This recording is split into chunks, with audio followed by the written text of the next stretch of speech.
எந்த அளவுக்கு உடலுக்கு நல்லதுன்னு பார்த்தீங்கன்னா, இன்னைக்கு பல இளைஞர்களுக்கு உள்ள ஒரு பிரச்சனை என்னன்னா கேஸ் ட்ரபிள்.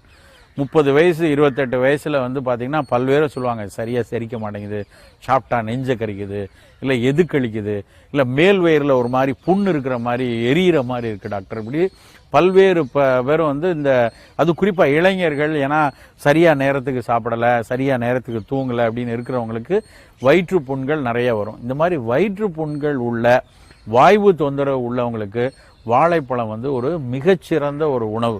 ஏன்னா வாழைப்பழத்துக்கு இயல்பாகவே புண்ணை ஆற்றக்கூடிய தன்மை, குடல் புண்களை ஆற்றக்கூடிய தன்மை வாழைப்பழத்துக்கு உண்டு. ஸோ ஒருத்தருக்கு வயிற்று புண் இருக்குது, நெஞ்செரிச்சல் இருக்குது, இல்லை அவங்களுக்கு கேஸ்ட்ரிக் அல்சர்னு உங்களுடைய மருத்துவர் சொன்னாங்கன்னா அதற்குரிய மருத்துவம் எடுத்துக்கொள்ளும் பொழுதே வாழைப்பழத்தை தினசரி உணவுக்கு முன்னாடி எடுத்துக்கணும். சாப்பிட்றதுக்கு முன்னாடி ஒரு 11:30 மணி 12 மணிக்கு இடைவெளியில் எடுத்துக்கலாம். இல்லை எனர்ஜி தேவை